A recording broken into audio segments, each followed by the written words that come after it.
Welcome to Milers Mods, ladies and gentlemen. So this is another episode of Blaster Chat. Today's episode is underbarreling. I'm going to explain to you what that term means, and I'm also going to explain to you why most people in the community, they end up lengthening the barrels in their springers. So let's begin, shall we? The term underbarreling is basically when you buy a stock blaster like this blaster here, the Nexus Pro. Okay, when you buy a Nexus Pro, it comes with a 6-inch barrel. Well, that's great and all that, but people were noticing things very quickly. Before the spring upgrades for this blaster came out, they were just simply lengthening the barrel to 40 centimeters, and they were getting 230 FPS off the stock spring with no spacers. Okay, think about that. Reason being is everything goes off the diameter of the plunger tube, the volume of the tube, I should say. There's an actual mathematical formula that'll tell you exactly how much barrel the blaster will take. Okay. Now, the main reason why we lengthen our barrels is so that way we can get every inch of power out of the blaster. Okay. That's just plain and simple. The reason why blasters come under barrel to begin with is because of restrictions, laws, such as in Australia, if a blaster shoots over a certain FPS, I believe it's 300, but again, don't quote me on the exact number, and if an Australian guy would like to comment and tell me the exact law, I really would appreciate it. The way I understand it is that if a blaster shoots over X amount of feet per second, let's just say 300 for talking purposes, in Australia, it has to be reclassified as a firearm. The same thing with parts of the EU, parts of Singapore, things like that. You know, that's why when the Sabres got shipped in to Australia, they were all made to do like 260 or so out of the box. Okay. The easiest way to do that, because the plunger tube was so big in the blaster, was to, of course, to use a 14 kilogram spring, which is like the weakest spring you could get. But Conrad was having problems with that because what he was doing is that he's used to using longer barrels in his blasters. His blasters like longer barrels, okay, and heavier spring loads. So with the 14 kilogram spring on, say, a 700 millimeter barrel, it'll get you close to 300. You'll be kissing 300. That's on a 14 kilogram stock spring.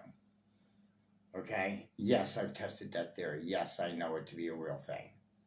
You know, if you take the stock Saber or stock Apex and you drop it a 700 millimeter barrel instead of the normal stock 580 barrel, you'll get 300 out of it all day long. Okay?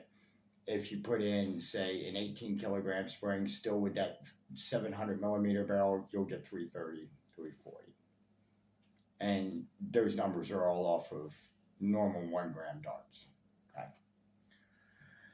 Now, as I said, it's mainly because of a law or restriction. Like here in the United States, they have a hard time selling blasters off the shelf, such as, like, you could go into Walmart or Target and buy a Dart Zone blaster like this blaster here. You can get this one at Walmart for $50 off the shelf. Off the shelf, this blaster does 200. Okay, and it won't do hardly anything else to that unless you modify it. Okay, by modifying it, you can change out the barrel. Like this one, this is a 40 centimeter Saber barrel and a cut down Saber barrel with a collet from Xbox games from Joe. You know, but this blaster comes with a 6-inch barrel. Okay, and so immediately what we found out was that if you lengthen the barrel to X amount of centimeters, you'll get a lot more out of it, which is great and all that. The other benefits to having a longer barrel is it's going to give you better accuracy. And remember, everything goes off the volume of the plunger tube. The bigger the tube, the more barrel it will take. I actually have 900 millimeter Saber barrels. Yeah, I'm not kidding you. And you're going to say, good God, well, what blaster would take a 900 millimeter barrel? A Saber Ultima. Yeah, you heard me. Can you imagine the size of the tube in that thing? It has to be humongous. It's bigger than an Apex tube. To give you an idea, like the maximum length for an Apex is between 700 and 800 millimeters. It's like 750 millimeters, I want to say, give or take. So, which is perfect, and that's off of like a 30 gauge spring. That's the maximum volume that this blaster will take in the plunger tube system.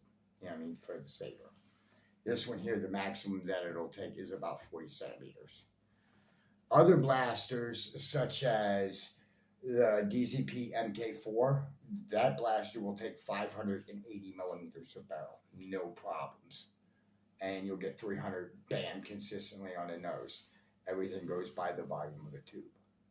And I keep saying that to people, and people keep saying, well, is there a way to figure it out? Absolutely, there's a mathematical formula. It's a very difficult thing to learn, but it's just one of the random things that you'll pick up in this community from time to time. The two people that taught me the formula were Chris Cortea and Jethro Tull, aka Mr. Boomco. And of course, Chris himself, one of the great legends in the community. But as I was saying, the thing about these, when you lengthen a barrel, is that you're going to increase performance, you're going to increase accuracy. That's mainly why we do it. And so that way we're not stuck to a stock barrel system, because usually when you get stock barrels in, like on the X-Shot Pro, the barrel's comically wide. It's like 13.2. This is a 12.9. Okay? The smaller the diameter, the tighter it's going to be, the better seal you're going to get. You know what I mean? It's just the best way to describe it. Now, other reasons why companies will do that is just so that they can make sure that their blasters can be imported in the countries. Again, as I said, with Saber in Australia, the same thing with worker blasters. That's why if you buy like a Harrier, it'll come with 2 smaller barrels and 2 weaker springs. It's up to you to buy the upgraded spring and the upgraded barrel to get it to do your desired FPS play. Which is great, and all that. But again, it all goes by the volume of the tube, and they do that just so that they can get it through customs easier. Whether it be to leave Chinese customs because because Chinese customs is very strict, and the same thing with Singapore. Their customs are beyond strict, such as when a Saber is shipped, no matter if it's assembled or sent out in kit form, the grips aren't included. You have to buy your own grips, just simply because if they include grips with it, it might get stopped before it even leaves Singapore. If that tells you anything. Yeah, it's like that. But now at this point, you're talking about customs and regulations, stuff like that. But the main reasons why that they underbarrel blasters out of the beginning is so that way they can get it through customs. In certain countries like the United States here, let's just say for conversational purposes, you can't buy a blaster off the shelf that shoots over 200. But yet you can sure enough order one from like mail order or web store or whatever, like out of Dodge. They sell upgraded blasters all day long at 200-300. The same thing with Frontline Foam and all that, But it's at that point, it's not sold on store shelves. It's not sold in a brick and mortar location. It's actually sold on a web store. You see what I mean?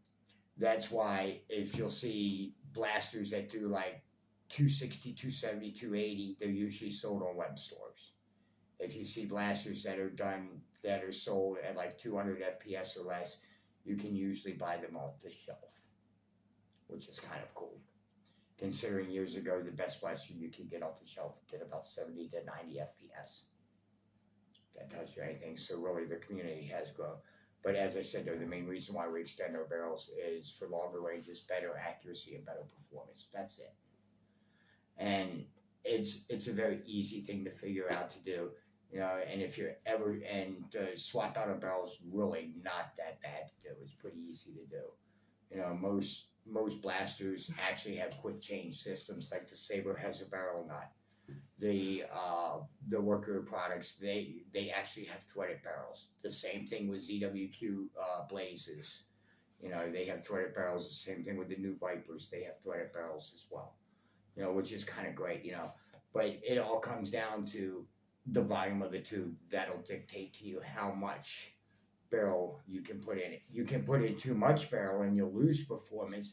You can put in too little barrel and you won't get enough performance. You have to find that happy medium. Every blaster is different. But for this blaster, it's 40 centimeters. For the Saber Apex, it's about 750 millimeters, so which would be 75 centimeters. Okay, the Harrier is the max for the Harrier is about 480 some millimeters, I want to say. So, which is pretty close to 500, but shorter than 550, which would be the absolute longest barrel, is what it is. The main reason why we do it, though, is to maximize performance. That's all. And if you see guys running around with barrels like this, you can pretty much guarantee that that blaster's been tuned. And the easiest way to test if your blaster's under barreled is to lengthen the barrel. Don't touch the stock spring load. Just lengthen the barrel and see if you get any better results. Now, you can put too big of a barrel and you'll lose performance. Okay? But usually most of us know about how much barrel the blaster will take. The only one that kind of gives me problems are like Lynxes and stuff like that, because there's not a whole lot of room in that plunger tube, if you know what I mean. You know, just because of all the extra parts inside. So figure, you know, it may look like it has a huge tube in it, but only about half of that is usable. The rest of it has the plunger rod, head, catch, blah, blah, blah in it, you know. But in any event, ladies and gentlemen, thank you so much for watching the tutorial on why we use longer barrels and the regulations in Australia and stuff like that, you know, and why certain blasters can't be imported with actual full-length barrels in it. Well, in any event, ladies and gentlemen, thank you so much for watching, and until next time, this is Miller's Mods signing off.